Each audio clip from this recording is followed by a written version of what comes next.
ఒక ఒక ఒక చిన్న కథ చెప్తాను. ఆ కథ చెప్పిన తర్వాత ఎందుకని బీఫ్ గురించి మనం మాట్లాడుకున్నాం అన్న విషయానికి కనెక్ట్ చేసే ప్రయత్నం చేస్తాను.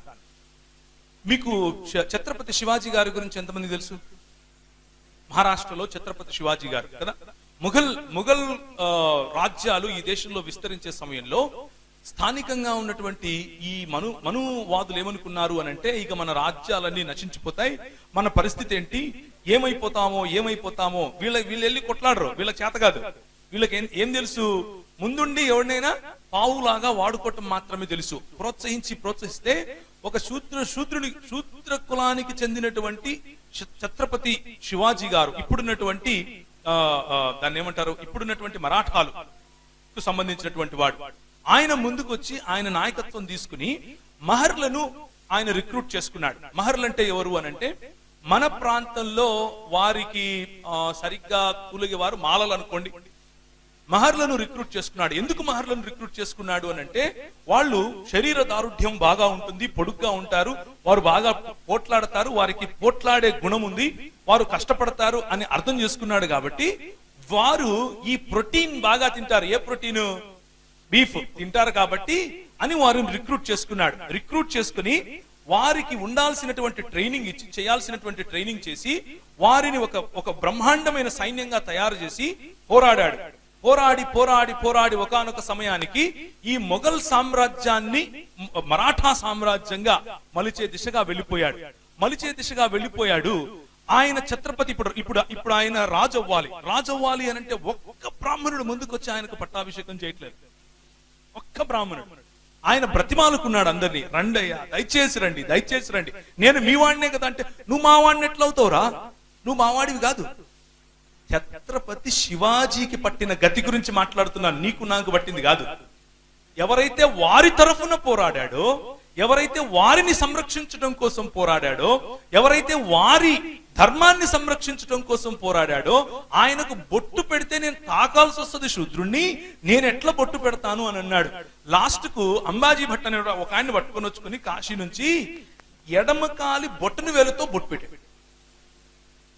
మన దేశంలో మహారాష్ట్రలో ఇప్పటికీ కూడా ఛత్రపతి శివాజీ బొమ్మ పెట్టుకుని శివసేనులుగా కొంతమంది పిలుచుకుంటూ ఉంటారు.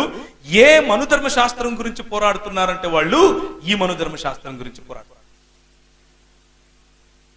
ఎడమకాలి బొట్టను వేలుతో బొట్టు పెట్టి ఆ భట్టని ఆయన అప్పుడు ఈయనను ఛత్రపతిగా ఘోషించటానికి ముందు ఒక షరతు పెట్టారు. నువ్వు ఇంతమంది బ్రాహ్మణులకు ఈ విధంగా భోజనం పెట్టాలి, ఇంతమంది బ్రాహ్మణులకు ఈ విధంగా మణుగులు ఇవ్వాలి, ఇంతమంది బ్రాహ్మణులకు ఈ విధంగా మాన్యాలు ఇవ్వాలి అని ఆంక్షలు పెట్టారు. సరే అని చెప్పి ఆయన ఒప్పుకొని చేశాడు. ఒప్పుకొని చేసిన తర్వాత సరే ఇప్పుడైనా సరే, మరి ఇప్పుడు నేను క్షత్రియుడిగా నువ్వు భావిస్తావా అని అర్థించాడు. నువ్వు ఎట్లా క్షత్రియుడిగా భావిస్తావు? ఇదే విధంగా మీరు ప్రతి సంవత్సరం ఇన్ని సంవత్సరాలు చేస్తే నీ కొడుకు అంటే నీ మనవడికి మేము ఆ అధికారం ఇస్తామన్నారు.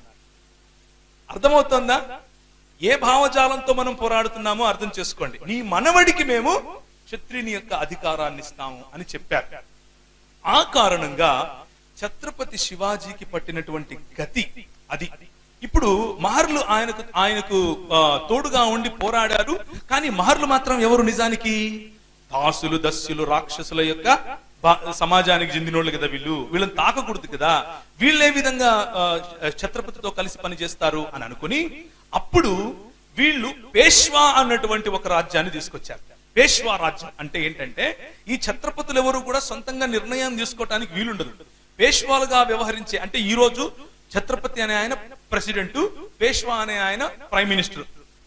ఇప్పుడు మీకు అర్థమవుతుంది, ప్రైమ్ మినిస్టర్ అన్ని చేస్తాడు, అవునా కాదు? ప్రెసిడెంట్ ఓన్లీ సైన్ పెడతాడు. అలా చేసేసారు ఎవరిని? ఛత్రపతి వంశాన్ని. పేష్వాలు ముందుండి ఆ ఛత్రపతి వంశాన్ని నిర్వీర్యం చేసేసి, కేవలం నువ్వు అక్కడ ఒక బొమ్మగా ఉండు, మిగిలిన పని మేము చేస్తాం అని చెప్పి వాళ్ళు వచ్చిన వెంటనే మహర్లకు ఏం చేశారు తెలుసా? మూతికి ఒక ముంత కట్టారు, వెనకలొక చీపురు కట్టారు. మూతికి ఒక ముంత, వెనకలొక చీపురు కట్టేసి అప్పుడు వాళ్ళు శనివారవాడ అని ఒక ప్రాంతంలో జీవించేవాళ్ళు. పూనాలో శనివారవాడ, పూనా, సతారా, ఈ ప్రాంతాలన్నింటిలో కూడా నేను తిరిగి వచ్చాను. అవన్నీ చూసిన తర్వాత చెప్తున్నాను, ఊరికే చెప్పట్లేదు. శనివారవాడలోకి, శనివారవాడ నుంచి ఇన్ని మైళ్ళ దూరం వరకు అసలు వాళ్ళు కనిపించకూడదు. ఎవరు? ఎవరైతే వాళ్ళ కోసం పోరాడి వారికి రాజ్యాన్ని తీసుకొని వచ్చి ఇచ్చారో, ఎవరైతే ముస్లింలకు వ్యతిరేకంగా పోరాడి వారి కోసం నిలబడ్డారో వాళ్ళు ఏమైపోయారు? సడన్ గా అస్పృశ్యులు, దాసులు, దస్యులు, నాగులు. ఎందుకు? శ్రేయాన్ స్వధర్మో విగుణః అంటే స్వధర్మం ఎంత దరిద్రమైనా సరే అదే చెయ్యాలా అని చెప్పింది కాబట్టి వాళ్ళ పుస్తకం. అర్థమవుతుందా? నీకోసం వాడు కష్టపడినా సరే వాడిని మాత్రం అక్కడ పెట్టాలి. పరధర్మాత్ స్వనుష్ఠితాత్. ఎంత దరిద్రమైనా సరే, ఎంత మంచిదైనా సరే నిష్ఠగా పరధర్మాన్ని మాత్రం చేయకూడదు. ఏంటా పరధర్మం? యేసు ప్రభువుని నమ్ముకోవడం అనుకుంటారు. అది కాదు నేను చెప్పేది. ఒక మహరు పోయి ఒక వారియర్ గా పని చేయకూడదు. ఒక మహర్ వెళ్ళి యుద్ధంలో చేయకూడదు. యుద్ధం చేశాడు కాబట్టి వాడిని మేము ఏం చేస్తాం? ఇప్పుడు దూరం పెడతాం. అర్థమవుతుంది కదా ఇప్పుడు ఎందుకు మనం ఈ మాటలు మాట్లాడుతున్నామో? ఆనాడు వారు పౌష్టికంగా ఉన్నటువంటి బీఫ్ తిన్నారు కాబట్టి, బలంగా ఉన్నారు కాబట్టి వాళ్ళని ఏ విధంగా తిరిగి మనం నిర్వీర్యం చేయాలి. వారు పోరాడి గెలిచి వారికి పట్టం కట్టిన తర్వాత మూతికి ఒక ముంత కట్టండి, వెనకొక చీపురు కట్టండి, వాడు తిరగాలి.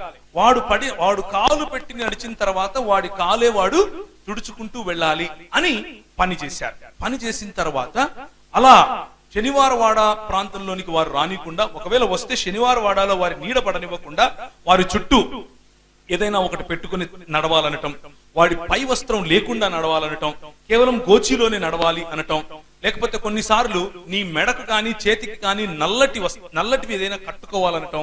నువ్వు శూద్రుడని తెలియాలి, అందుకనే నల్ల మొలతాడులే అమ్ముతారు బయట. నువ్వు శూద్రుడు అని తెలియాలి. అలా కట్టినటువంటి ఈ విషయాలన్నీ మొదలుపెట్టి భయంకరమైన పరిస్థితిలో ఉన్నప్పుడు రోడ్డు మీద నడుస్తూ ఉంటే నువ్వు ఎలా రోడ్డు మీద నడుస్తావురా? రోడ్డు మీద నడవడానికి నువ్వు మహరువి కదా, నువ్వు చమహారువు కదా, నువ్వు ఎరుకలవి కదా, నువ్వు యానాదివి కదా, నువ్వు మాదిగవు కదా, నువ్వు మాలవు కదా, నువ్వు నేత కానివి కదా, నువ్వు పింజారివి కదా. నువ్వెట్లా నడుస్తావు? మేము నడుస్తూ వచ్చినప్పుడు దాన్ని ఏమంటారు, నీ నీడ మా మీద పడదా? మేము వెళ్ళి మళ్ళీ స్నానం చేయొద్దా? ఇందుకెళ్ళు అని అన్నారు. అలాంటి సమయంలో ఒకానొక సైన్యం మన దేశంలోకి వచ్చింది. కానీ ఈ సైన్యం దగ్గర చేతిలో కత్తులు, కటార్లు, బాంబులు ఏమీ లేవు, పిస్తోళ్లు లేవు. ఈ సైన్యం ఏం చేసింది అని అంటే మన దేశంలో ఉన్నటువంటి బడుగు బలహీన వర్గాలను చూసింది. 1750 నుంచి 1810 వరకు విశాఖపట్నంలోనికి లండన్ మిషన్ వారు రావటం, ఆ లండన్ మిషన్ వారు చేసినటువంటి పరిచర్యలు, కేవలము 3 సంవత్సరాల్లోనే 25కు పైగా స్కూళ్లు పెట్టడం. 1840లో ఇక్కడ 1857లో జరిగినటువంటి సిపాయి తిరుగుబాటు మ్యూటినీ జరిగే సమయంలోనే అసలు స్త్రీలు చదవచ్చా చదవకూడదా, స్త్రీలు లోపలే ఉండాలి, స్త్రీల కనుబొమ్మలు కలుస్తున్నాయి కాబట్టి అది రాక్షసితో సమానం, స్త్రీకి కాముకత మరియు గర్వం మరియు ఎంతసేపు నగల మీద ఆశ ఉంటుంది, వాళ్ళ పుస్తకాలు రాసుకున్నారు, నేను చెప్పలేదు.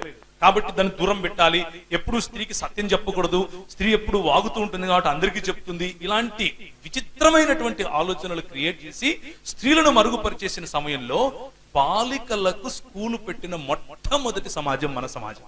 దేవునికి స్తోత్రం కలుగునుగా. ఎవరు నేర్పారు ఇది? మనుధర్మశాస్త్రం నేర్పిందా? కాదు. 66 పుస్తకాలు ఉన్నటువంటి బైబిల్ గ్రంథం ఈ రోజు ఒక స్త్రీ పైలట్ అవుతోంది అని అంటే, మన దేశంలో ఇందిరాగాంధీ ప్రధానమంత్రి అయ్యింది అని అంటే, మన దేశంలో ఈ రోజు కల్వకుర్తి చంద్రశేఖరరావు గారి కుమార్తె కవిత గారు ఎంపీ అవుతున్నారంటే దాని వెనక కారణం ఎవరు? అదిగో వెనక పైన కనిపిస్తున్నారే వాళ్ళు. దేవునికి స్తోత్రం కలుగును గాక. వాళ్ళకి ఈ రోజు కనిపించకపోవచ్చు, కానీ ఒకానొక సమయంలో భయంకరమైనటువంటి వివక్షకు గురైనటువంటి ఈ సమాజాలను పైకి తీసుకుని వచ్చింది బైబిల్ భావజాలం పట్టుకుని వచ్చినటువంటి క్రైస్తవ మిషనరీలు. మొదటి సంవత్సరంలో 25 స్కూళ్ళు, చాలా తక్కువ. మెడ్రాస్ ప్రెసిడెన్సీ గురించి ఒకసారి నేను స్టడీ చేశాను. మెడ్రాస్ ప్రెసిడెన్సీలో ఏ విధంగా క్రైస్తవ సమాజం ఎలాంటి పరిచర్య చేసింది. 2 చేతులను, ఒక చేయిని విద్యాలయాలుగాను ఇంకొక చేతిని వైద్యాలయాలుగాను, ఈ రెండిటిని వారు ఉపయోగించారు. మొట్టమొదటి స్కూల్ మనది, మొట్టమొదటి కళాశాల మనది, మొట్టమొదటి థియాలజీ కాలేజ్ మనది, మొట్టమొదటి వైద్యశాల మనది, మొట్టమొదటి ప్రసూతి విభాగం మనది, మొట్టమొదటి నర్సింగ్ కాలేజ్ మనది, మొట్టమొదటి ఐఏఎస్ విభాగం తీసుకొచ్చింది మనం, ఐపీఎస్ ట్రైనింగ్ తీసుకొచ్చింది మనం, తపాలా తీసుకొచ్చింది మనం. మిషనరీలు వారి సంస్థలకు రాసుకోవాలని చెప్పి మనకు ఒక్క నిమిషం ఇక్కడ ఆగుతాను. ఏంటి అని అంటే, చాలా మందిలో ఈ కన్ఫ్యూజన్ ఉంటుంది. ఇంతకు నేను ఎవరి గురించి మాట్లాడుతున్నాను? బ్రిటిష్ వాళ్ళ గురించా? తెల్లోళ్ళు వస్తారు వాళ్ళ గురించా? నేను వాళ్ళ గురించి మాట్లాడట్లేదు. తెల్లోడు దోసుకుని వెళ్ళిపోయాడు. తెల్లోడు గురించి నేను మాట్లాడటంలా. తెల్లోడైనా నల్లోడైనా మన దేశానికి వచ్చినటువంటి మిషనరీలు ఎక్కడెక్కడి నుంచి వచ్చారు? ఇంగ్లాండ్ నుంచి వచ్చారు, అమెరికా నుంచి వచ్చారు, కెనడా నుంచి వచ్చారు, వేల్స్ నుంచి వచ్చారు, తర్వాత ఫ్రాన్స్ నుంచి వచ్చారు, ఆ తర్వాత జర్మనీ నుంచి వచ్చారు, సుడాన్ నుంచి వచ్చారు, లిబియా నుంచి వచ్చారు, సిరియా నుంచి వచ్చారు, ఈజిప్ట్ నుంచి వచ్చారు, రైట్, ఇరాన్ ప్రాంతం నుంచి వచ్చారు. ఇన్ని ప్రాంతాల నుంచి మిషనరీలు వచ్చారు మన దేశానికి. ఆఫ్ఘనిస్తాన్ నుంచి వచ్చారు. షేర్ బహదూర్ గారు అప్పట్లో ఆఫ్ఘనిస్తాన్ నుంచి వచ్చినటువంటి మిషనరీ గారు. ఆయన మాట్లాడితే ప్రజలు వణికేవారంట. అలా మాట్లాడేవాడంట ఆయన. ముస్లింల మధ్యలో పరిచయం చేశాడు. ఇదంతా చరిత్ర, ఇదంతా మీ చరిత్ర, మీ పుత్రులు చేసిన చరిత్ర. మనం తెలుసుకోకపోతే నిద్రాణ స్థితిలో ఉంటాం, మనం కళ్ళు మూసుకుని ఉంటాం. ఒకానొక రోజు మనం మెల్లిమెల్లిగా, ఒకప్పుడు బౌద్ధం ఎలా తుడిచిపెట్టుకుపోయిందో ఈ దేశంలో, అలాగే మనము తుడిచిపెట్టుకుపోతాం. మనం తెలుసుకుంటే సంఘటితం అవుతాం. అందుకే చెప్పే ప్రయత్నం చేస్తున్నాను. సరే, మళ్ళీ మహర్ల దగ్గరకు వద్దాం. ఈ మహర్లు, ఇలాంటి మహర్లను ఉద్ధరించడం కోసమే ఆ దేవుడు పంపినటువంటి సైన్యముగా చేతిలో బైబిల్ పట్టుకొని వచ్చారు. వీళ్ళు చంపటానికి, కొయ్యటానికి, నరకటానికి, నిర్వీర్యం చేయటానికి రాలేదు. ప్రజలను బాగుపరచటానికి వచ్చారు. మరి ఈ పేష్వాల యొక్క సామ్రాజ్యం విస్తరించింది. భయంకరంగా అణిచివేత జరిగింది.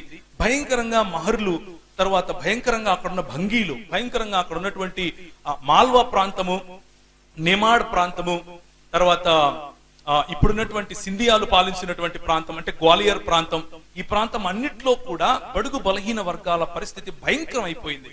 అలాంటి పరిస్థితుల్లో ఒకానొక సమయంలో బ్రిటిష్ వారు ఈ దేశానికి వచ్చి, బ్రిటిష్ వారు పోరాడుతున్నారు పేష్వాలతో. ఎందుకు? మరాఠవాడాను జయించడం కోసం పోరాడుతున్నారు.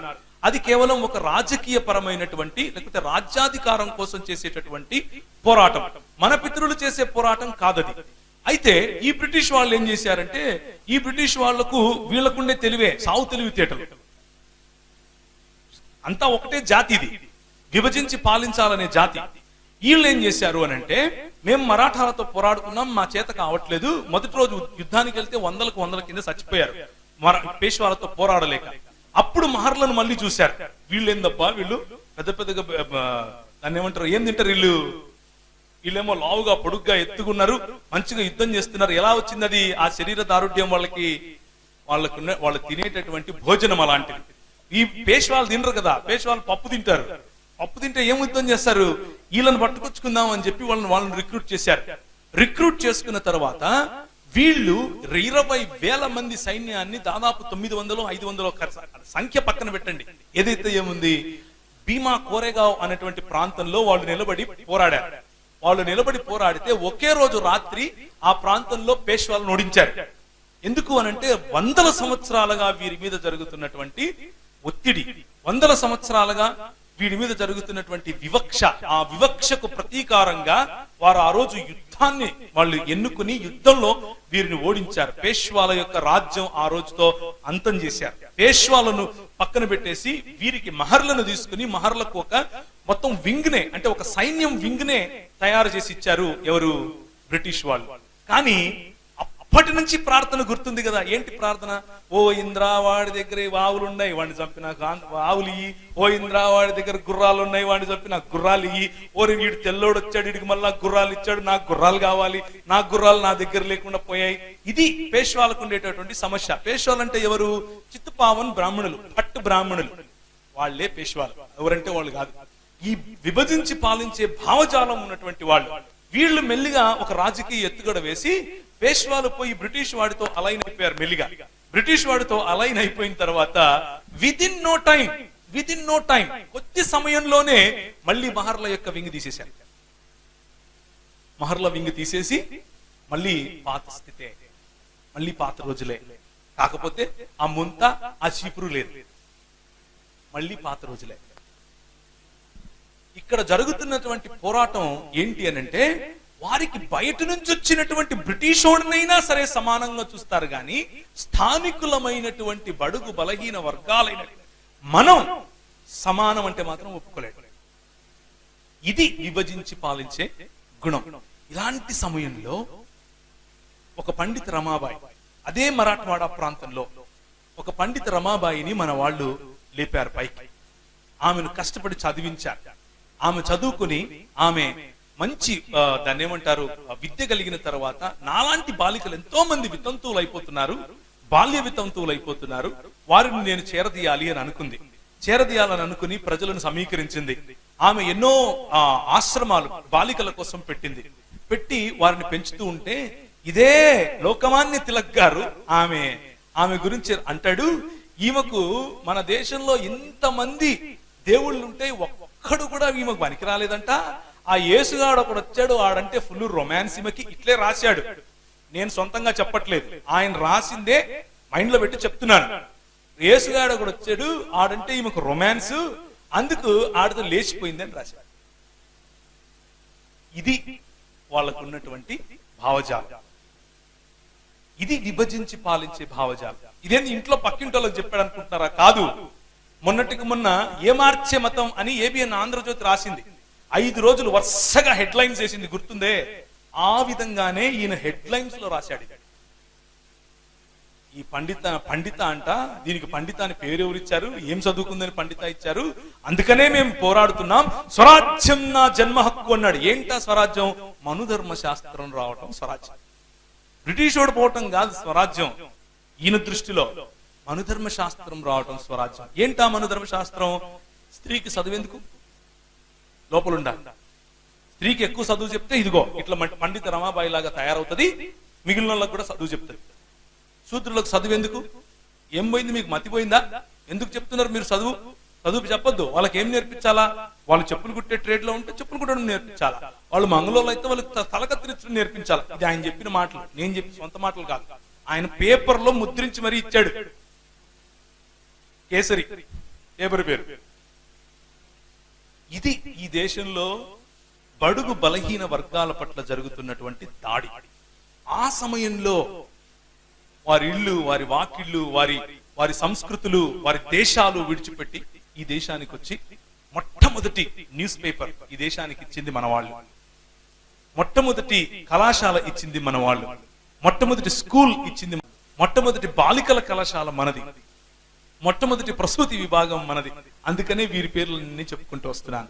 అందుకు ఎ విజన్ ఆఫ్ ఇటర్నిటీ, ఒక నిత్యత్వానికి ప్రజలను నడిపించేటటువంటి విజన్ మన ముందుంది. మనం చేసేటటువంటి పరిచర్య కేవలము యేసు ప్రభు దగ్గరికి రా నీకు అన్నం పెడతాడు, యేసు ప్రభు దగ్గరికి రా నీకు పిల్లలు పుడతారు, యేసు ప్రభు దగ్గరికి రా నీకు ఉద్యోగం వస్తుంది అనేది కాదు. అలాంటి సంకుచితమైన భావజాలం, సంకుచితమైన పరిచర్యలు మనం చేయటం మానుకోవాలి. మనం నాయకులముగా ఈ దేశాన్ని నిర్మించిన వారి జాబితాలో ఉన్నాం. ఈ దేశాన్ని ఒకవేళ నిర్మించాము అని అంటే అది కేవలం క్రైస్తవ సమాజం చేసినటువంటి పనే. నేను ఎగ్జాజరేట్ చేస్తూ చెప్పట్లేదు, ఉన్న మాటే చెప్తున్నాను. మొన్న సాలూరు వెళ్ళాం. సాలూరు ప్రాంతం గురించి కొంచెం అధ్యయనం చేస్తే ఆ ప్రాంతంలో మొట్టమొదటి హాస్పిటల్ పెట్టింది మనం. మొట్టమొదటి టీబీ హాస్పిటల్ ఇప్పటికీ ఉంది. లెప్రసీ హాస్పిటల్, క్షమించండి, అది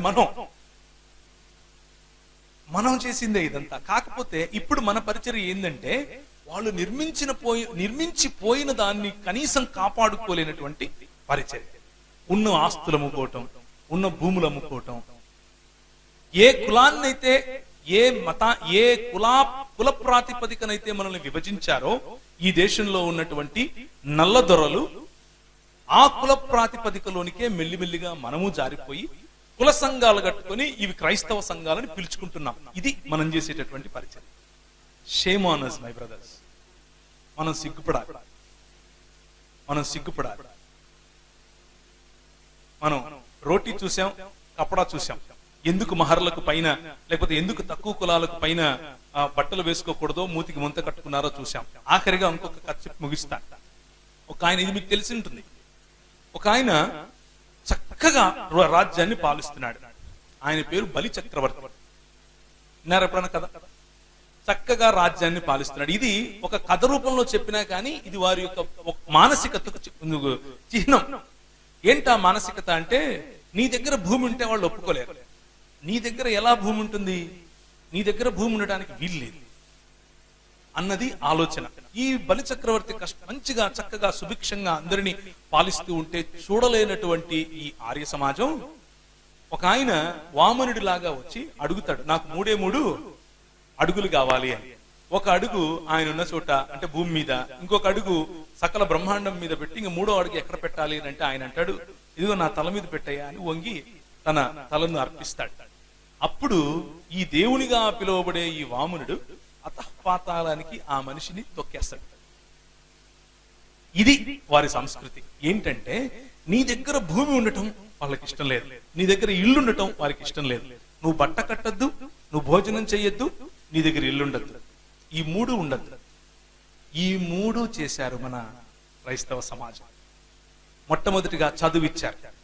నీకు కోల్పోయినటువంటి గుర్తింపు, నువ్వు మనిషివి అన్న గుర్తింపును తిరిగి తీసుకొని వచ్చి ఇచ్చారు.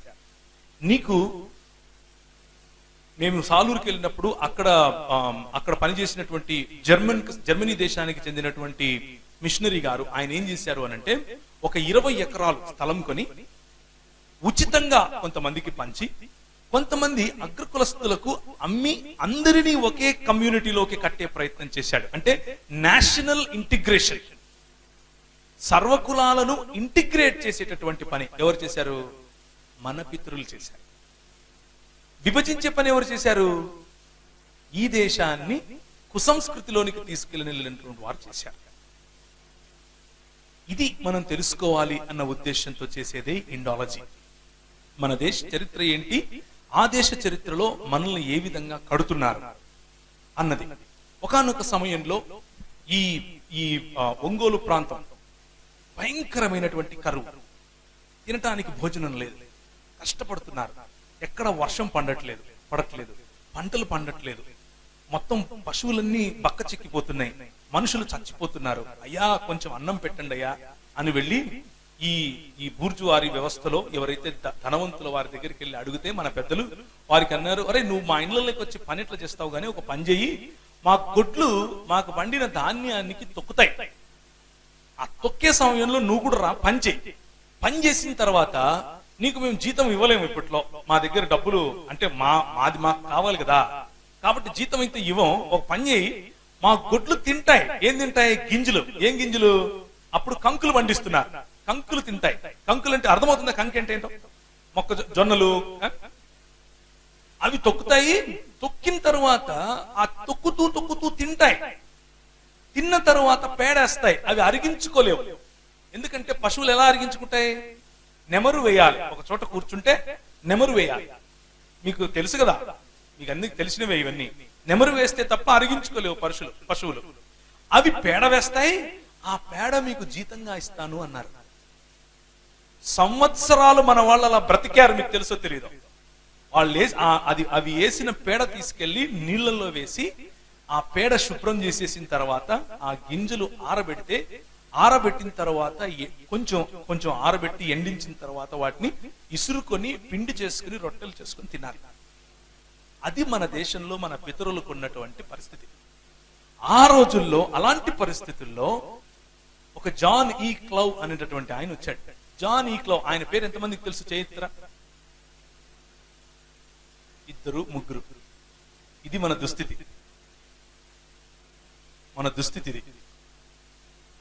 జాన్ ఈ క్లౌ అనే ఆయన మొట్టమొదటిసారిగా భారతీయ బ్యాప్టిస్ట్ సంఘాల స్థాపన కోసం నెల్లూరు ప్రాంతానికి వచ్చి పనిచేస్తూ ఉంటే ఆయన ఈ దుస్థితిని చూశాడు. అయ్యో ఎట్లా ప్రభువా, నాకు ఒక్క దర్శనం, ఒక్క డోర్ తెరుచు అని అన్నప్పుడు, అప్పట్లో ఈ ఆర్థర్ కాటన్ గారు ఆయన బ్రిటిష్ జనరల్ గా ఉండి పనిచేస్తున్నారు. అంటే బ్రిటిష్ ప్రభుత్వంలో ఒక అధికారి అయినప్పటికీ ఆయన బైబిల్ వదిలేవాడు కాదు. గుర్రం ఎక్కడం, బైబిల్ పట్టుకోవటం, వెళ్ళిపోవటం ఊర్లలోకి. గుర్రం మీదనే వెళ్ళిపోయి సువార్త చెప్పెట్టాడు ఆయన. అస్సలు కాంప్రమైజ్ అయ్యే క్వశ్చన్ లేదు ఆ రోజుల్లోనే. అలాంటి వాడితో ఈయన వెళ్ళి ఒక పరిచయం పెట్టుకున్నాడు. అయ్యా నువ్వేదో కడతానన్నావంట, డ్యామ్ కడతానన్నావంట, ధవళేశ్వరం దగ్గర ప్రాజెక్ట్ కడతానన్నావంట, మరి ఆ నీళ్లు ఆ ప్రాంతం వరకే వద్దు, మచిలీపట్నం గుండా తీసుకుని వచ్చి మన దాన్ని ఏమంటారు, మచిలీపట్నం అంట, క్షమించండి, ఈ తీర ప్రాంతం గుండా తీసుకుని వచ్చి మన ఈ ప్రకాశం జిల్లా ప్రాంతంలో కలిసేటట్లుగా చెయ్యండి, నేను మీకు సహాయం చేస్తాను అని అన్నాడు. ఇది దేవుని రాజ్య స్థాపన. దేవునికి స్తోత్రం కలుగును గాక. బైబిల్ పట్టుకుని మత్తయి సువార్త 5వ అధ్యాయంలో ఇట్లుంది, రా మునుగుతాను, ముంచుతాను మునుగు అని అంటే అది కేవలము నువ్వు చచ్చిపోతే పరలోకం పోతావు అని చెప్పి సువార్త. అక్కడితో ఆగలేదు మన తల్లిదండ్రులు. నీ రాజ్యం వచ్చునుగాక అన్న వైపుగా పనిచేశారు.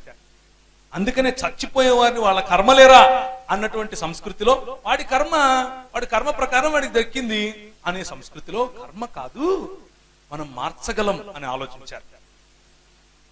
అలాంటి గోదావరి జలాలను వారు కెనాల్స్ ద్వారా త్రవ్వుకుంటూ ఎక్కడికి, ప్రకాశం జిల్లా వరకు తీసుకెళ్లారు. 100 కిలోమీటర్లు. ఎవరు తవ్వుతారు? అన్నమే లేదు. అన్నం అడిగితే పేడిస్తున్నారు. ఏమయ్యా అంటే, మీరు కాలువలు త్రవ్వండి, నేను మీకు అన్నం పెడతాను అన్నాడు. అందుకు మనల్ని రైస్ క్రిస్టియన్స్ అంటారు. అర్థమవుతుందా? అందుకు మనల్ని వీళ్ళు అన్నం కోసం ఏమయ్యారు, మత మార్పిడి చేసుకున్నారు అంటారు మనల్ని. ఇది రైస్ అన్నం కాదు, ఇది మా ఆత్మగౌరవం. మేము చస్తాము అని అంటే పేడేస్తాము అని మీరు అన్నారు. మాకు పని ఇచ్చి వీరు పనికి వచ్చేవాళ్ళు అని గుర్తించారు. వీరిలో సృజనాత్మకత ఉంది అని వారు గుర్తించారు. వీరికి భోజనం పెట్టాలి అని వారు ఆలోచించారు. కనుక మేము ఆ ప్రేమను గుర్తించాం. వీళ్ళు ఎందుకు చేయాలి అసలు? మేము ఎవరం వీళ్ళకి? ఒక పక్క వీళ్ళు మాతో పని చేస్తూ ఉంటే భార్యలు పిల్లలు ఒకవైపు ఉన్నారని చెప్పి ఈ మిషనరీ జానీ క్లవ్ గారు, అలాగే ఆర్థర్ కాటన్ గారు, వీరి భార్యలు అదే కాలువల ప్రక్కన చెట్టు కింద కూర్చుని పిల్లలకు చదువు చెప్పేవాళ్ళు. ఆ పిల్లలు ఈరోజు, వారి పిల్లలు ఈరోజు ఎక్కడున్నారు, ఎలాంటి ఆఫీసర్లుగా ఉన్నారు, ఎంత గొప్ప స్థాయిలో ఉన్నారు. దానికి కారణం ఏంటి? దేవుని రాజ్య స్థాపన అన్న ఆలోచన. నువ్వు మా ఇంటికి వస్తే ఎంత కానుక తెస్తావు, నేను మీ ఇంటికి వస్తాను ఎంత కానుకేస్తావు అన్న సేవ కాదు, దేవుని రాజ్య స్థాపన. సంఘంలో మనకు తెలియదు జానీ క్లవ్ అంటే ఎవరో.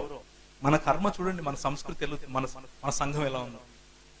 సంఘంలో తెలియదు సర్ ఆర్థర్ కాటన్ అంటే ఎవరో. ఆయన పూర్తి పేరు కూడా తెలియదు. ఆయన పేరు సర్ ఆర్థర్ థామస్ కాటన్. ఆయనకు మన దాన్ని ఏమంటారు, గోదావరి జిల్లాలకు వెళ్తే ఎక్కడ చూసినా ఆయన విగ్రహాలే కనిపిస్తాయి. సమాజం మర్చిపోలేదు, సంఘం మాత్రం మర్చిపోయింది. ఒక సిపి బ్రౌన్ మర్చిపోయాం, ఒక ఆర్థర్ కాటన్ మర్చిపోయాం, ఒక జానీ క్లవ్ మర్చిపోయాం. ఇలా వేలల్లో ఉన్నారు. అలాంటి వారు నిర్మించిన దేశమే ఈ మన భారతదేశం. ఆ భారతదేశాన్ని వారు వేసినటువంటి ఆ అడుగుల్లో గనక మనం కూడా వెళ్ళగలిగితే మనం రానున్న రోజుల్లో ఇంకా భావి తరానికి ఇంకా సుభిక్షమైన భారతదేశాన్ని ఇవ్వగలుగుతాం. లేకపోతే ఒకనొక రోజు క్రైస్తవులు ఉండేవాళ్ళంట ఇక్కడ, ఏ విధంగా అయితే ఒకనొకప్పుడు బౌద్ధం ఉండేదంట అంటున్నామో అలాగే ఉంటుంది. బౌద్ధ మఠాలు ఏ విధంగా అయితే పూర్తిగా నిర్వీర్యం అయిపోయాయో అలాగే క్రైస్తవ ప్రాంతాలు, క్రైస్తవ ఆలయాలు కూడా నిర్వీర్యం అవుతాయి. ఇది పొలిటికల్ గా జరుగుతున్నటువంటి విభజించి పాలించే కుటిల లేకపోతే కౌటిల్య నీతి. అది జరుగుతుంది, జరిగి తీరుతుంది. మన ప్రభువు కూడా చెప్పాడు అలాంటివి జరుగుతాయి. కానీ క్రైస్తవ సంఘ సేవకుడిగా మన బాధ్యత ఏమిటి అని అంటే, వీటిని తెలుసుకుని ఒక నెహెమ్యాకు ఒక ఎజ్రా తోడైనట్లుగా ప్రతి ఒక్కరము మన పరిధుల్లో మనం పరిచర్య చేసేవాళ్ళం, దేవుని సేవకులము అని గుర్తించి సంఘటితమై మన సమాజం కోసం, మన సమాజంలో దేవుని రాజ్య స్థాపన కోసం మనం ఈ భారతదేశాన్ని ఎలా నిర్మించాం, ఎలా నిర్మించబోతున్నాం అన్నది ప్రజలకు చెప్పగలగాలి, ప్రజల దృష్టికి తీసుకెళ్లగలగాలి. మనం ఏనాడు ఆశ చూపించి ప్రజలను మత మార్పిడి చేసిన వాళ్ళం కాదు, కానీ వారికి కావలసినటువంటి ఆత్మగౌరవాన్ని ఇచ్చేవాళ్ళం అని చెప్పగలగాలి. ఆత్మగౌరవము ఇచ్చాం, ఆత్మీయమైనటువంటి విద్యను ఇచ్చాం. ఎవరైతే ఆకర్షింపబడ్డారో ప్రభువు చేత వారు ప్రభువును వెంబడిస్తున్నారు. కొందరు కాషాయ వస్త్రాలు ధరించుకుని వెంబడిస్తున్నారు, కొందరు ఇంకా గడ్డాలు పెట్టుకుని టోపీలు పెట్టుకుని ప్రభువును వెంబడిస్తున్నారు, కొందరు వారి పేర్లు మార్చుకొని వెంబడిస్తున్నారు. కానీ ఏది ప్రాముఖ్యం కాదు, కేవలము వెంబడించటమే ప్రాముఖ్యం as far as Christian world view is concerned. కనుక మన ప్రభువు మనకు అలాంటి కసి, దేవుని రాజ్య స్థాపన, అన్న కసి ఇచ్చినట్లుగా మనం చిన్న ప్రార్థన చేసుకుని ముగించుకుందాం. భోజనం అయిపోయిన తర్వాత అసలు మన వెనుకబాటుకు క్రైస్తవ మిషనరీలు ఏ విధంగా పనిచేశారు, స్పెసిఫిక్స్ లోనికి వెళదాం. ఇప్పుడు ఒక ఓవరాల్ పెద్ద పిక్చర్ చూసాము, కొంచెం స్పెసిఫిక్స్ లోనికి వెళ్తాం. ఏ ఏ ప్రాంతంలో ఎలా జరిగింది, అలాగే మన దేశ ఆర్థిక వ్యవస్థ. కొంతమంది అంటూ ఉంటారు, ఈ ఆర్థిక వ్యవస్థ ఒకప్పుడు ఈ బ్రిటిష్ వాడు రాకముందు 50% జీడిపి ఉండేది, వాళ్ళు వచ్చి కొల్లగొట్టుకొని వెళ్ళిపోయారు. ఆ విషయాన్ని కూడా కొంచెం చూద్దాం.